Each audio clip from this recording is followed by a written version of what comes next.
మీ business ఏదైనా మీ ఊర్లో promotion చేయాలంటే అది సుమన్ టీవీతోనే సాధ్యం. ఇప్పుడే సంప్రదించండి. నమస్తే, వెల్కమ్ టు సుమన్ టీవీ. సమాజంలో పోలీసులు అంటే ఎంతో గౌరవం. ఎంతోమంది పోలీసులకు గౌరవం ఇస్తారు, చాలామంది భయపడుతూ ఉంటారు. కానీ ఈ పోలీస్ వ్యవస్థలోనే ఎంతోమంది మంచివారు ఉంటారు, దురుసు ప్రవర్తన చేస్తూ ఉంటారు. ఇదే కోవకు చెందింది ఈ విషయం అయితే. సైదాపూర్ మండలం గుడిశాల గ్రామానికి చెందినటువంటి బత్తుల మహేందర్ అనే ఒక దళిత వ్యక్తిని బైక్పై వస్తుండగానే డ్రంక్ అండ్ డ్రైవ్ చేస్తుండగా కూడా పోలీసులు ఆపారు. డ్రంక్ అండ్ డ్రైవ్ కార్యక్రమంలో భాగంగా కూడా అతన్ని ఆపి అమానుషంగా కూడా ఒక ట్రైనీ ఎస్ఐ వీడియో చూస్తే మాత్రము చాలా విచక్షణ రహితంగా కూడా ఆ వ్యక్తిని కొట్టడం జరిగింది. ఆ వీడియో మాత్రం ఇప్పుడు సామాజిక మాధ్యమాల్లో సోషల్ మీడియాలో మాత్రం వైరల్గా మారింది. గత మే 8వ తేదీన మాత్రం ఈ ఘటన జరిగింది. ఇది ఇప్పుడు మాత్రం ఈ నిన్నటి నుండి అంటే జూన్ 3 నుంచి 5వ తేదీ ఈ మధ్యలోనే ఈ వీడియో అనేది బయటికి రావడం జరిగింది. అంటే ఆ దళిత వ్యక్తిని విచక్షణ రహితంగా ఒక ట్రైనీ ఎస్ఐ అయితే కొట్టడం జరిగింది. అంటే ఆ వీడియో చూడండి. ఈ వీడియో చూసిన తర్వాత మనం బాధితునితో మాటలు ఇచ్చే ప్రయత్నం చేద్దాం.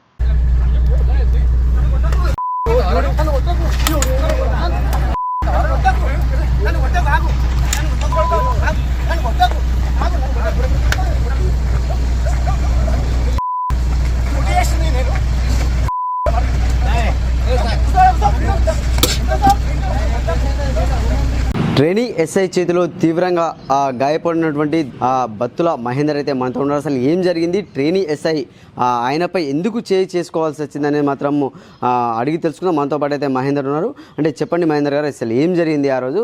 ట్రైనీ ఎస్ఐ మీ మీద చేసుకోవడానికి కారణం ఏంటంటే అకారణంగా చేసుకున్నారని చెప్పి మీరు ఒక ఆరోపిస్తున్నారు. అంటే అది ఆరోపణ నిజమా ఏంటి అసలు?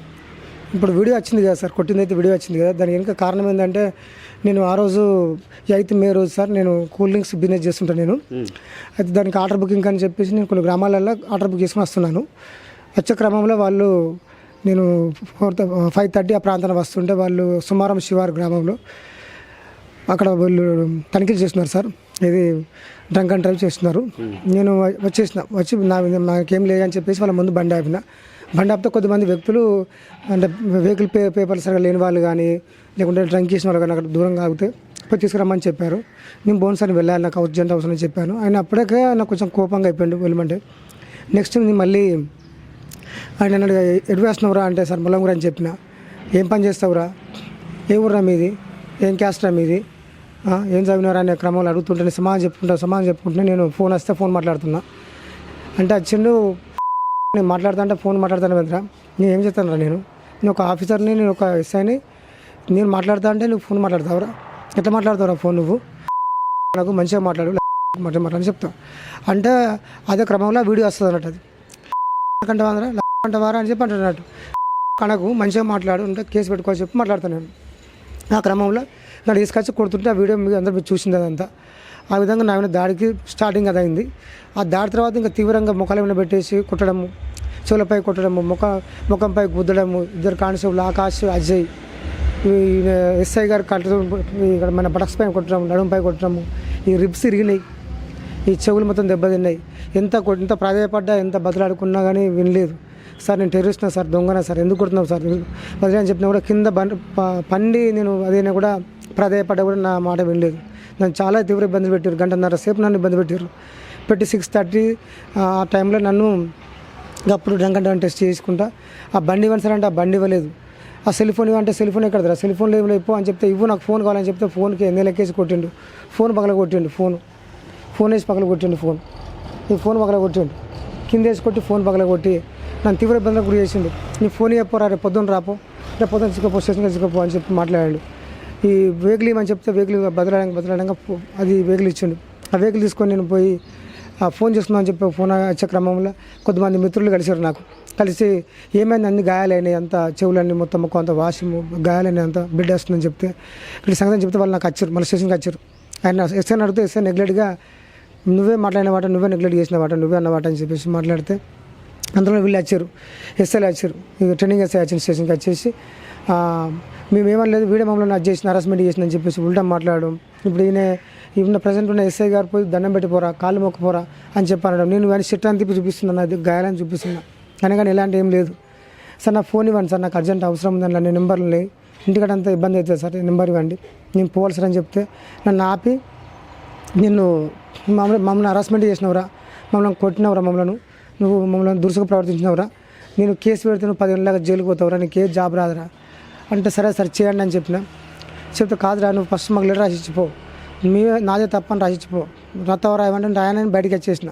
అయితే మళ్ళీ గుంజుకొచ్చి మళ్ళీ దగ్గర కూర్చున్నట్టు రాయి, ఖచ్చితంగా రాయాల్సిందే అంటే నాకు అప్పటికే పెయిన్ వస్తుంది, అంతా బ్లడ్ వస్తుంది నాకు, నేను వెళ్ళాలని చెప్పేసి సరే అని చెప్పేసి మరి బతుకుండాలి కదా, వాళ్ళు చంపేసేట్టున్నారు. ఎందుకంటే రాత్రి పోలీసులు మొత్తం పోలీసులు ఎవరు లేరు అలా ఏమైనా చేసినప్పుడు దానికి దిక్కు దిమాలు లేదు అలా అని చేసి నేను లెటర్ రాసి ఇచ్చేసిన సార్. నేను ఇచ్చేసి బయటకు వచ్చేసి వాటర్ బాటిల్ తీసుకొని తాగి కొంచెం వెయిట్ చేసి నాకు అన్కాన్షియస్ అయిపోయింది, నాకు అంత మైండ్ అంతా ఘోరంగా అయిపోయింది. నేను మళ్ళీ ఆ రాత్రిపూట హుజరాబాద్ ప్రభుత్వ హాస్పిటల్కి పోయి ఆ ఊపు తీసుకొని ఎమ్మెల్సీ తీసుకొని ట్రీట్మెంట్ చేసుకొని ఇంజక్షన్లు వేసుకొని గ్లూకోజ్ పెట్టేసుకొని టాబ్లెట్స్ తీసుకొని ఉండవు బాబు నీకు బాగా సీరియస్ ఉంది అని చెప్తే లేదు సార్ వెళ్ళాలి సార్ అని చెప్పేసి ఇంటికి వచ్చిన. తెల్లారి నుంచి నాకు 4-5 రోజుల దాకా నాకు జ్వరంతో బాధపడ్డాను. నేను 14 తారీఖు నాడు నేను 14-15 తారీఖు నాడు నేను సిపి గారు కంప్లైంట్ చేసిన. నాకు అర్జెంట్ అన్యాయం గురించి వివరిస్తే సార్ గారు సిపి గారు ఏసీబీ రాశారు. నేను జాతీయ ఎస్సీ కమిషన్కి ఫిర్యాదు చేసిన, వాళ్ళు డీజీ ల్యాండ్ ఆర్డర్ వాళ్ళకి నోటీస్ పంపించారు. అసలు అంటే ఎందుకు మిమ్మల్ని ఆపాల్సి అంటే మీకు అంటే మీరు మద్యం సేవించి ఉన్నారని ఆపిర్రా, లేకపోతే హెల్మెట్ లేకుండా అని ఆపిర్రా, ఇతర వాహనదారులను కూడా మిమ్మల్ని ఎందుకు పిలుచుకురమ్మని చెప్పిన అసలు ఏంది అసలు అంటే అందరూ అడ్డే ఆగిపోతుంది, ట్రాఫిక్ మొత్తం ఆగిపోయింది, ఎవరు రావట్లేదు. అయితే నేను అలాగే వచ్చినా కాబట్టి వాళ్ళు మీ వాళ్ళని అనే ఉద్దేశం కూడా రమ్మని చెప్పడం జరిగింది. ఇంకోటి ఏంటంటే కామన్గా అన్ని వచ్చే వెహికల్స్ అన్ని ఆపుతున్నారు, వాళ్ళు ఆపి చెక్ చేస్తున్నారు, ఆపి డ్రంక్ అండ్ డ్రైవ్ చేసి పేపర్ ఉన్నా అనేసి అన్ని అడుగుతున్నారు, కామన్గా అడుగుతున్నారు, దానికి నేను కానట్లేను. బట్ ఏంటంటే నేను ఆయన పొమ్మంటే పోలేనని ఒకటి, ఇంకోటి ఏంటంటే ఆయన మాట్లాడుతుంటే నీ ఫోన్ మాట్లాడిన అహంకారం ఒకటి, నీ మాట్లాడతాను నా కూడా ఫోన్ మాట్లాడతావా, ఎవరికి ఫోన్ చేసినావు అనే అహంకారంతో తప్ప ఇలా ఏం లేదు. ఇలా నువ్వు కనకు మంచిగా ఉండే చెప్తున్నా మా అన్నకు అట్లా నీకు అమ్మలేదా అని చెప్పి మాట్లాడినందుకు ఇంకింత హైపర్ అయ్యండి ఆయన. నేను ఆఫీసర్, నేను ఎస్ఐని, నన్ను నువ్వు క్వశ్చన్ చేస్తావా, నన్ను ప్రశ్నిస్తావా అంటే ప్రశ్నించడం తప్ప సార్, కొడతాను తప్ప అండి, ఎందుకు కొడుతున్నావు అడగడం తప్ప సార్. నేను చేసిన నేరం ఏంటంటే కొడతా అంటే ఎందుకు కొట్టినావు అనేది నేరం అయిపోయింది అది, అంతే. అంత మించి నేను చేసిన తప్పేం లేదు సార్ అక్కడ. ఎందుకంటే మీరు ఆ చిన్న 20 సెకండ్లలో మీరు చూసిరు, కొడతా అంటే కొట్టకండి సార్ ప్లీజ్ సార్ అని చెప్పి బదిలాడుతున్నా. అప్పటికి అని కూడా మాట్లాడతాను నల్ల, ఆయన అంత హైపర్గా ఉన్నాడు సార్. నేనేం చేయాలి చెప్పండి సార్. ఆయన తిట్టిన మాట అట్లున్నాయి, ఆయన చేసే ఆయన చూస్తే 20 సెకండ్స్ అర్థమైంది కదా సార్ ఆయన ఎంత ఉన్నారనేది. కాళ్ళతో తన్నడము, గుద్దడము, బొచ్చలో గుద్దడము. నేను ఒక 4-5 రోజులు నేను బ్లడ్ మోషన్స్ అయినాయి నాకు, అంత తీవ్రంగా కొట్టిరు నన్ను. ఇలా ఏం కారణం లేదు సార్, వాళ్ళ ఈగో హర్ట్ అయిందని చెప్పేసి వాళ్ళ ఆఫీసర్ అన్న ఫీలింగ్తో ఏదో చేస్తాం అనుకుంటే వాళ్ళు మనకు రక్షకులు సార్, మనకు రక్షకులు. మన రైట్ని protect of law, protect of right, ఈ రెండు లేనప్పుడు ఎందుకు సార్ ఎవరు చెప్పండి. ఎక్కడెక్కడ తాకినాను ఒకసారి మీరు అంటే మీ దెబ్బలు నుంచి అంటే ఎక్కడెక్కడ కొట్టిరు మిమ్మల్ని, ఎక్కడ పరిస్థితి లేదు సార్, ఇల్లు ఉన్నాయి ఇస్తాం మీకు. అంటే ఇప్పుడు ఏమన్నారు అంటే ఉన్నతాధికారులు సిపి కానీ ఇంకా ఏసీపీ కానీ ఉన్నతాధికారులు మీరు కంప్లైంట్ చేసినప్పుడు ఏమన్నారు వాళ్ళు అసలు? మేము తక్షణం ఎవరైనా మాకు సమానమే, మేము తక్షణమే యాక్షన్ తీసుకుంటాం, ఇబ్బంది ఇలాంటి అది లేదని చెప్పారు. స్టేట్మెంట్ రికార్డ్ అయింది, అది నడుస్తుందని చెప్తున్నారు సార్లు.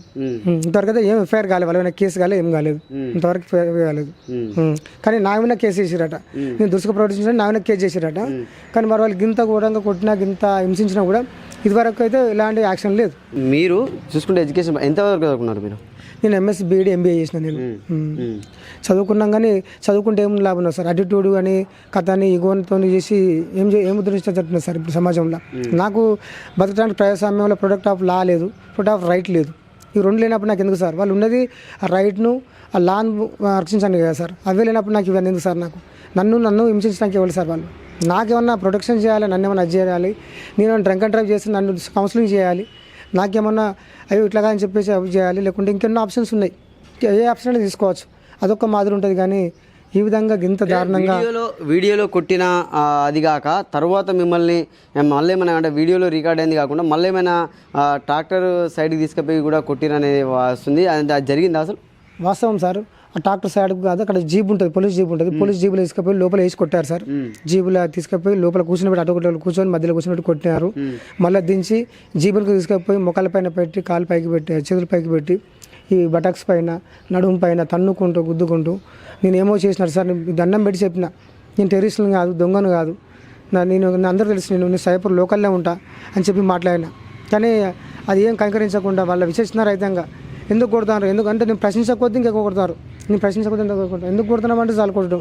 నేను ఏమన్నా నేను టెర్రరిస్ట్ నా దొంగ ఎందుకు కొడతాను కొట్టకు మంచిగా ఉండదు కొడితే బాగుండదు వద్దు అది అని చెప్తే ఏమవుతుంది రా ఏమవుతుంది ఏం చేస్తావురా నువ్వు ఏమవుతుంది చెప్పు ఏంద్రా నువ్వు మాటలు బాగా మీకు మాటలు బాగా వస్తాయిందిరా మీకు అంటే మాకంటే ఏం సార్ అంటే మీ ఎస్సీలకు మీ మగలకు మాటలు బాగా వస్తాయిందిరా ఏందిరా క్యాష్ ఫీలింగ్ ఆరా ఏం చేస్తావురా ఏం కేసు పెడతావురా ఇది ఇటువంటి మస్తు చూసినావురా ఇటువంటి మస్తు చూస్తాం మేము ఈ విధంగా చాలా వల్గర్గా చదువుకున్న రీతి లేకుండా వ్యవస్థలు అన్నట్టు లేకుండా అవి ఆటవికంగా మాట్లాడడం ఆటవికంగా బిహేవ్ చేయడం ఇవి ఎంతవరకు కరెక్ట్ సార్ ఇది సమాజం ఏంటంటే చూస్తుంది కదా సార్ నేను ఇంత చదువుకొని సమాజం తిరగడానికి నాకు ఇట్లుంటే ఒక కామన్ మ్యాన్ మన పోలీస్ స్టేషన్ పోదామంటే కనీసం వాడు ఏం ఆశించిపోతారు సార్ ఏం న్యాయం కోసం పోతారు చెప్పండి ఎవరంటే ఏంటంటే ఇలాంటి అణగారిన వర్గాలు ఎవి కానీ చెట్ల కిందనే ఉంటున్నాయి సార్ పోలీస్ స్టేషన్ మెట్లకు పోయి పోలీసు ముందు కూర్చొని మాట్లాడే వ్యవస్థ ఎక్కడ కూడా లేదు సార్ ఎందుకంటే ఈ వర్గాలు అణగారిన వర్గాలు మొత్తం ఏమన్నా చెట్ల కింద కూర్చొని చిన్న కేసులకు కూడా నెలలకు తరబడి తిరుగుతున్నారు ఎందుకంటే ఇలాంటి వ్యవస్థ చేయబట్టి అందరు కాదు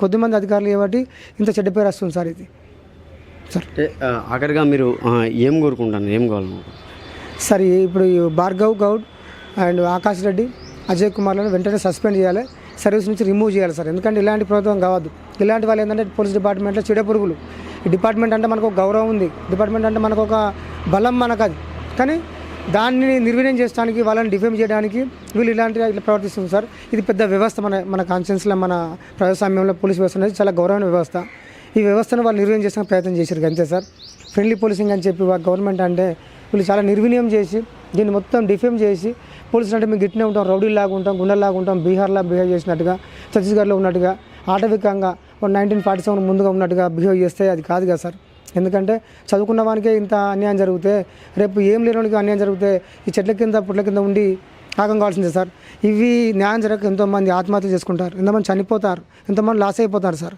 ఇది ఖచ్చితంగా వాళ్ళని కఠినమైన చర్యలు తీసుకొని వాళ్ళని సర్వీస్ నుంచి రిమూవ్ చేయాలి సార్ సస్పెండ్ చేసి రిమూవ్ చేయాలి సార్ సో అంటే చూడొచ్చు ఒక అక్కడ ఉన్నటువంటి ఆయన ట్రైనింగ్ ఎస్ఐ మాత్రమే అంటే ఇప్పుడు ఆయన ట్రైనింగ్లో మాత్రమే ఉన్నాడు ఆయన అక్కడ ఉన్నటువంటి సైదాపూర్ మండల కేంద్రంలోని పోలీస్ స్టేషన్లో ట్రైనింగ్ ఎస్ఐగా కూడా ఆయన రావడం జరిగింది అంటే వాహనాలు తనిఖీ చేస్తున్న తరుణంలో కూడా అంటే ఇతర వాహనాలను పిలువు నువ్వు తీసుకురా అని చెప్పి మహేందర్పై ఇబ్బంది పెట్టున్నారు నేను తీసుకురా అని చెప్పి అతను చెప్పడంతో కూడా ట్రైనింగ్ ఎస్ఐ మాత్రం విచక్షణ రహితంగా వీడియో చూస్తే మాత్రము చాలా దారుణంగా ఉంది అంటే ఇదేనా ఫ్రెండ్లీ పోలీసింగ్ అంటే అనే విధంగా కూడా ఎస్ఐ చేయడం జరిగిందంటే ఫోన్ మాట్లాడుతున్నాడు ఫోన్ మాట్లాడడం వల్ల ఆయనకు కోపం వచ్చి మాత్రం మహేందర్ అనే వ్యక్తిని మాత్రం తీవ్రంగా కొట్టి గాయపరచడం అయితే జరిగింది ఇది ఏదేమైనా కూడా చాలా దారుణమైన విషయం అని చెప్పుకోవచ్చు అంటే దళిత సంఘాలు కానీ ప్రజా సంఘాలు కానీ ఇప్పటికే దాదాపుగా సిపి గారి కానీ ఇతర ఉన్నతాధికారులను కానీ అయితే కంప్లైంట్ చేయడం జరిగింది అంటే చర్యలు ఎలా ఉండబోతున్నాయని మాత్రం చూడాల్సి ఉంది కెమెరామెన్ శేఖర్తో సతీష్ సుమన్ టీవీ సిద్దిపేట నుండి